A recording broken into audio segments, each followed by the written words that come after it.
कि जो हर जालिम से टकराएगी वो आंधी बनाऊंगा, जो हर जालिम से टकराएगी वो आंधी बनाऊंगा। नए अंग्रेज आए हैं, नया गांधी बनाऊंगा। वो राहुल गांधी जो पूरे देश में इनकी वोट चोरी के खिलाफ मुहिम जगाए हुए हैं, जिससे पूरी सरकार डरी हुई है, वहां दिल्ली में राहुल गांधी नरेंद्र मोदी को सोने नहीं दे रहे, यहां गौरव गोगोई हेमंत विश्व शर्मा को सोने नहीं दे रहे हैं। यह लड़ाई कांग्रेस जीतेगी, इसमें कोई दो राय नहीं है। मीडिया के साथी कोई भी सवाल पूछे, उनके सवालों से मैं रकीबुद्दीन भाई से भी रास्ते में बात कर रहा था, मैं कह रहा था मीडिया के साथी प्लांटेड सवाल पूछेंगे, लेकिन अपना टारगेट क्लियर रहना चाहिए। हमें भाजपा की मजबूरी भी तो पता है। किसी ने कहा है कि मैंने हाथों से बुझाई है दहकती हुई आग। अपने बच्चों के खिलौनों को बचाने के लिए नफरतें बेचने वालों की भी मजबूरी है। माल तो चाहिए दुकान चलाने के लिए।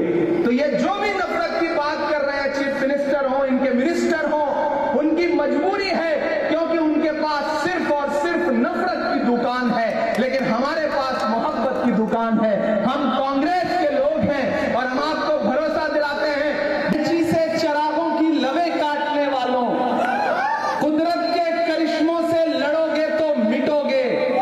तुम फूल को चुटकी में मसल सकते हो, लेकिन खुशबू को बिखरने से नहीं रोक सकोगे। मैं असम में खड़ा हूं। बीटीआर बनने के बाद पहली बार इतिहास में ऐसा हो रहा है कि कांग्रेस पार्टी पूरे 40 सीटों पर इलेक्शन लड़ रही है, और वो हुआ है गौरव गोगोई जी के पीसीसी प्रेसिडेंट बनने के बाद। मैं सैल्यूट करूंगा गौरव गोगोई साहब को कि उन इलाकों में जहां कांग्रेस पहले इलेक्शन लड़ने के बारे में नहीं सोचती थी, वहां भी जाकर के ऑर्गेनाइजेशन को खड़े करने की हिम्मत दिखाई आपने। और जो मौजूदा सरकार है, उसकी नफरत की राजनीति को अगर पूरे सूबे में, पूरे देश में जाकर के कोई काउंटर कर रहा है, तो उसका जवाब दे रहा है, तो उस शख्स का नाम भाई गौरव गोगोई है।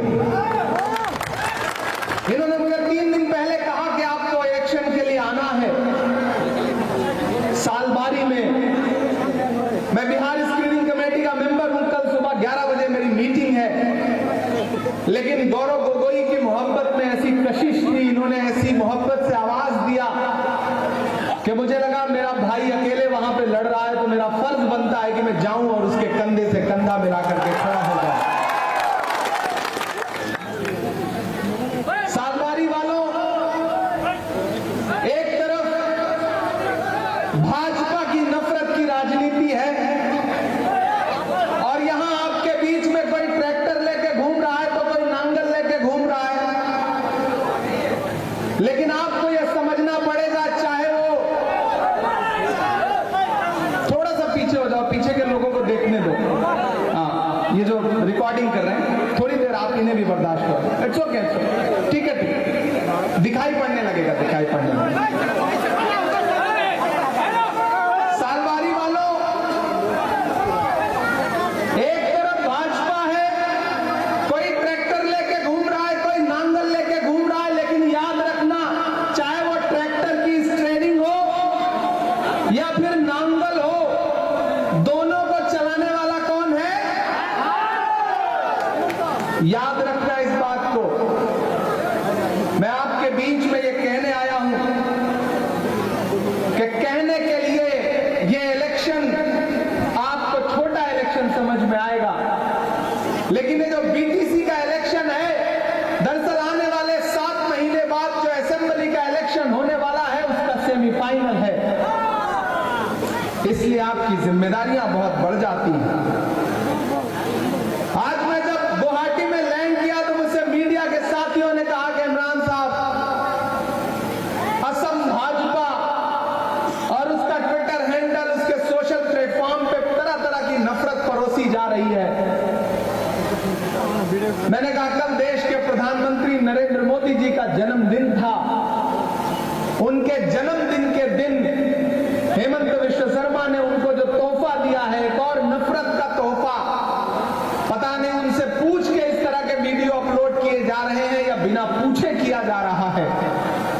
नरेंद्र मोदी जी वहां दिल्ली में बैठ करके सबका साथ सबका विकास की बात करते हैं और यहां गुवाहाटी में बैठ के उनका चीफ मिनिस्टर सिर्फ नफरत परोसने का काम करता है। तू तो बाजारे अदावत में भी खोटा निकला, तू तो बाजारे अदावत में भी खोटा निकला। मेरे दुश्मन तू मेरी छोट से, मेरी सोच से छोटा निकला। इतनी छोटी पने की बातें, इतना नफरत परोसने की बातें। कहा जाता है कि जब कोई चीफ मिनिस्टर की कुर्सी पर बैठ जाता है तो उसके लिए उस सूबे का, उस स्टेट का हर इंसान, उसकी अपनी रियाया होती है, उसकी अपनी प्रजा होती है, उसके अपने लोग होते हैं। और ये करके दिखाया है तरुण गोगोई जी ने अपने चीफ मिनिस्टर रहते हुए पूरे आसाम को, पूरे देश को। जिस तरह से एक एक इंसान को संभाल करके, क्या हिंदू, क्या मुसलमान, क्या सिख, क्या ईसाई, क्या आदिवासी भाई, क्या दलित भाई, सबको साथ जोड़ करके चलने का काम किया उन्होंने। लेकिन पिछले 5 सालों में असम ऐसी राजनीति देख रहा है जो कभी नहीं देखी गई। मुझे हैरत है कि असम की आवाम को, असम की जनता को घुसपैठिया बताने वाले असम के मुख्यमंत्री हेमंत विश्व शर्मा तो खुद घुसपैठिया हैं, खुद घुसपैठिया हैं। वो भाजपा में घुसपैठ करके सर्बानंद सोनोवाल की सीट खा गए। उनसे बड़ा घुसपैठिया कौन हो सकता है?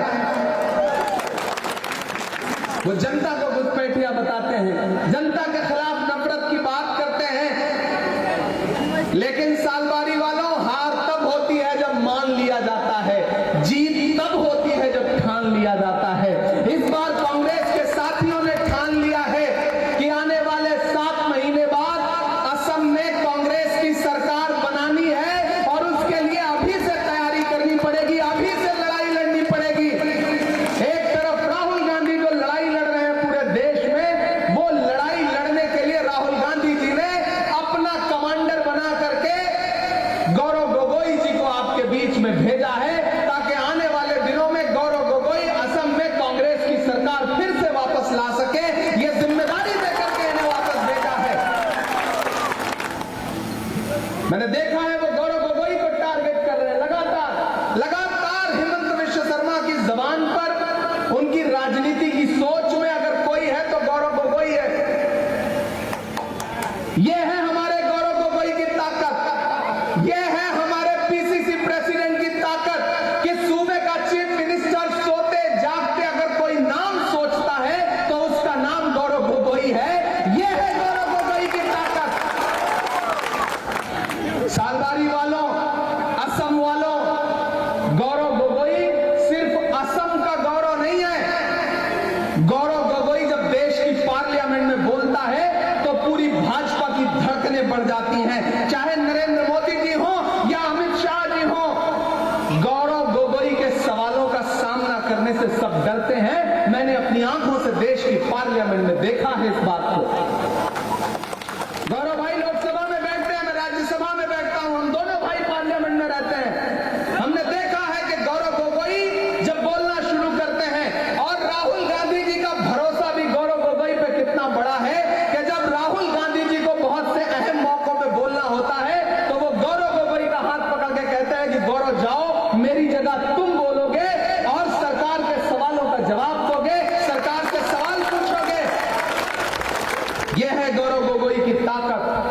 और उसी गौरव गोगोई को राहुल गांधी जी ने असम में सरकार बनाने की जिम्मेदारी दी है।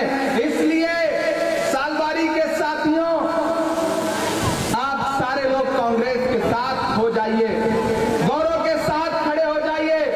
गौरव ही है जो असम की अस्मिता की रक्षा करेगा, गौरव ही है जो असम का गौरव आगे लेकर के जाएगा। एक तरफ गौरव है और दूसरी तरफ कौरव है।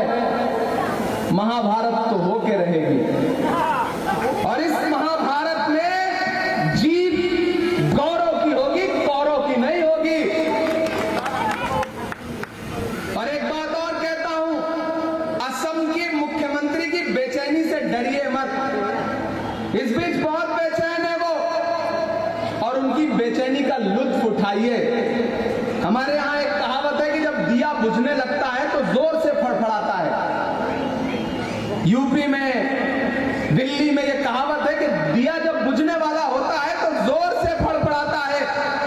हेमंत विश्व शर्मा साहब खुद गिर गए हैं। और गौरव भाई, आपको अंदर खाने की बात बताऊं कि भाजपा के अंदर दिल्ली से लेकर के गुवाहाटी तक हेमंत विश्व शर्मा के अहंकार से और इस सरकार के भ्रष्टाचार से भाजपा के नेता त्रस्त हैं और वो बदलाव चाहते हैं। ये अंदर खाने की बात है। इसलिए कांग्रेस के बहादुर कार्यकर्ताओं, ये जो बीटीसी का इलेक्शन है, इसको छोटा इलेक्शन समझना नहीं है, बल्कि अपनी जिम्मेदारी समझना है। बुद्धदेव जी आपके अपने हैं, आपके सुख दुख में खड़े रहते हैं। मैं दिल्ली से चल करके आपके बीच में ये अपील करने आया हूं कि इससे पहले कभी आपने ट्रैक्टर की पे मुहर लगाई तो कभी नांगल पे मुहर लगाई, लेकिन अभी इस सूबे के चीफ मिनिस्टर खुद कह रहे हैं कि दोनों तो हमारे हैं, दोनों उनके हैं। तो इसलिए किसी शको सुबह में मत रहिए। एक भी वोट किसी और को देने का मतलब है हेमंत विश्व शर्मा को फायदा पहुंचाना, भाजपा को फायदा पहुंचाना। इसलिए अपना एक एक वोट लेकर के हाथ के पंजे के सामने मुहर लगाइए और बुद्धदेव जी को जिता करके आगे बढ़ाने का काम करिए। आप इन्हें जिताएंगे तो ये आने वाले दिनों में गौरव गोगोई के हाथों को मजबूत करेंगे। मुझसे लोग कहते हैं कि इमरान साहब, भारतीय जनता पार्टी इन दिनों नफरत की राजनीति में डूबती चली जा रही है। तब मैं उनसे कहता हूं कि भैया, आपको चुनना है। एक तरफ कन्याकुमारी से कश्मीर तक चलता हुआ 4000 किलोमीटर पैदल चलता हुआ एक नेता है जिसका नाम है राहुल गांधी, और एक तरफ दिन में 5 बार कपड़े बदलते हुए देश के प्रधानमंत्री नरेंद्र मोदी जी हैं। एक तरफ गुवाहाटी में बैठ करके सुबह शाम नफरत की बात करने वाले हेमंत विश्व शर्मा है, तो दूसरी तरफ चेहरे से मोहब्बत दिखाने वाला इंसान खड़ा है जिसका नाम गौरव गोगोई है। आपको चुनना है कि आप किसके साथ खड़े हैं। आपको चुनना है कि आप किसके साथ खड़े हैं। और वो गौरव गोगोई जिसकी रगों में तरुण गोगोई साहब का खून दौड़ रहा है, जिसने इस असम के लिए और इस असम की अस्मिता को बचाने के लिए हमेशा लड़ाई लड़ी, अपनी जिंदगी कुर्बान कर दी। तो इसलिए साथियों, आप सबसे गुजारिश करूंगा, यहां बड़ी तादाद में बुजुर्ग बैठे हैं, मेरी माएं बहनें बैठी हैं, मैं सबसे अपील करूंगा कि इतिहास में 20 साल के इतिहास में पहली बार ऐसा हो रहा है कि कांग्रेस पूरे दमखम के साथ बीटीसी का इलेक्शन लड़ रही है। तो अब आप सबकी जिम्मेदारी है कि कांग्रेस के साथ